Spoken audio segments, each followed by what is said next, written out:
رجب Tayyip Erdogan جب یہ بات کرنے لگے وہاں، اور جب انہوں نے سخت موقف اختیار کیا، اور اسی طرح سے انڈونیشیا کے جو سربراہ مملکت تھے اور جو کینیڈا کے وزیر اعظم تھے، جب انہوں نے اسرائیل کے متعلق سخت موقف اختیار کیا، آڑے ہاتھوں لینا شروع کر دیا، تو پہلی دفعہ ان کے مائک بند ہو گئے، یعنی کہ اسرائیل جو ہے وہ یونائٹڈ نیشن کو اس نے جو ہے وہ یرغمال بنا لیا، یونائٹڈ نیشن کی بلڈنگ کے اوپر اسرائیل کا کنٹرول ہو گیا، اور شنگھائی تعاون تنظیم جو ہے وہ اب دنیا کا مستقبل ہے، آپ مانے نہ مانے، آپ کو اچھا لگے نہ لگے، لیکن یہ تو ہوگا، کیونکہ لیگز آف دا نیشنز ایک تنظیم تھی یونائٹڈ نیشن کی طرز کی، دوسری جنگ عظیم کے بعد دنیا میں امن انصاف قائم کرنے میں ناکام رہی اور یوں اپنے بھیانک اختتام تک پہنچ گئی۔ یہ مذمتوں سے نہیں، یہ مرمت سے مانے گا، یہ جس کا نام اسرائیل ہے نا، یہ وہ ہے کہ اس کی مرمت جب تک نہیں ہوگی، اور جب مرمت ہوئی ہے، آپ دیکھیں کہ یہ دبک کے بیٹھا ہے، اس کو انسان کا بچہ بنانے کے لیے ضروری ہے کہ اس کو پہلے آپ مرمت ٹھیک ٹھاک اس کی کریں، تب اس کو پتہ چلے گا۔ ایران نے کی مرمت، تب اس کو جو ہے پتہ چل گیا، پھر اپنے ڈیڈی کو بلا لایا، امریکہ نے جو ہے ایران پر حملہ کر دیا۔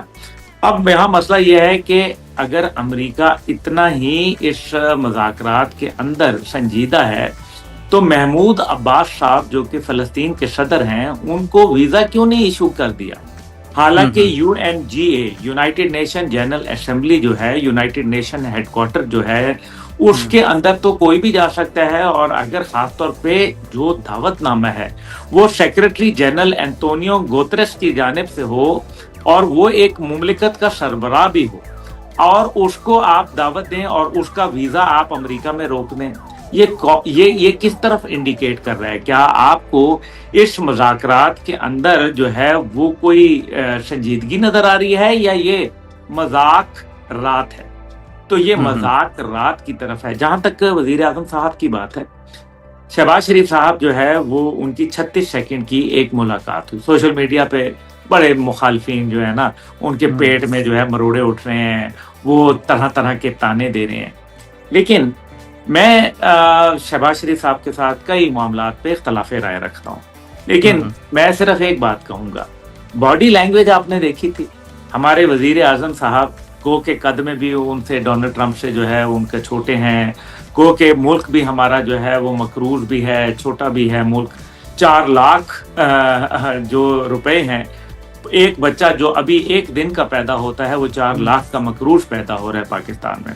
ان سب کے باوجود وزیر اعظم صاحب جو تھے ان کی باڈی لینگویج مضبوط تھی ڈونلڈ ٹرمپ صاحب کے ساتھ۔ یہ سائیڈ لائنز پہ ملاقات ہوتی ہیں، جو لوگ 36 سیکنڈ کی اس ملاقات کو جو ہے واویلا کر رہے ہیں، وہ یہ بھی ذرا غور کریں کہ ماضی میں بھی ایسی ملاقاتیں ان کے لیڈران کرتے رہے ہیں۔ یہ علیحدہ بات ہے کہ اس ٹائم پہ وہ ان کو جو ہے وہ گھی نظر آتے تھے، اور اب آپ کو جو ہے وہ گھی بھی جو ہے وہ آپ کو برا لگ رہا ہے، راکھ نظر آ رہا ہے۔ دیکھیں بات یہ ہوتی ہے کہ سائیڈ لائن پہ صرف کیا پاکستان کے وزیر اعظم سے ملاقات ہوئی، ڈونلڈ ٹرمپ کے ملٹیپل جو وہاں دیکھیں تقریباً اس ٹائم پہ دنیا کے 150 کے قریب جو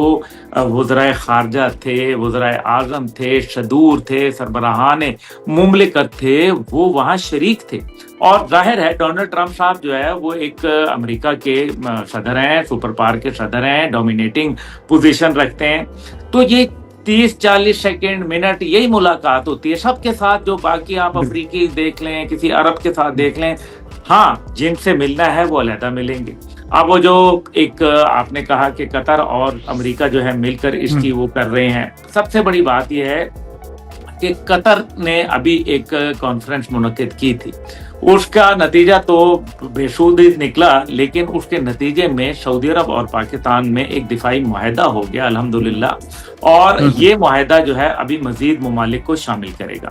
دوسری جانب جو ہے وہ آپ قطر کے حوالے سے اگر آپ یہ دیکھیں تو اس ٹائم پہ بنیادی مقصد کیا ہے؟ بنیادی مقصد یہ ہے کہ غزہ میں جاری جو جارحیت ہے، جو ظلم ہے، جو انسانیت کش مظالم ہیں، جو مسلمانوں کی نسل کشی ہے، اس کو ختم کیا جائے۔ اس کے اوپر اسرائیل تسلیم کرنے کے لیے تیار نہیں ہے. اور کل تو یہ عالم ہو گیا کہ جب صدر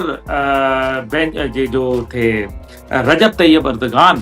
جب یہ بات کرنے لگے وہاں، اور جب انہوں نے سخت موقف اختیار کیا، اور اسی طرح سے انڈونیشیا کے جو سربراہ مملکت تھے اور جو کینیڈا کے وزیر اعظم تھے،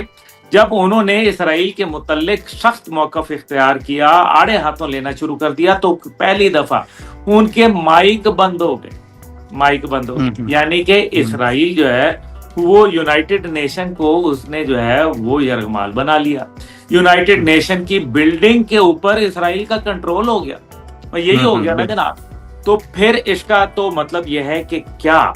یہ یونائٹڈ نیشن اپنے ٹوٹ پھوٹ کی طرف جاری ہے؟ اگر اس سے کوئی بے نتیجہ لوگ باہر آئیں گے تو پھر اس کا مطلب ہے کہ یونائٹڈ نیشن کا یہ آخری جو اجلاس ہے، یہ میرے خیال میں اب اس کی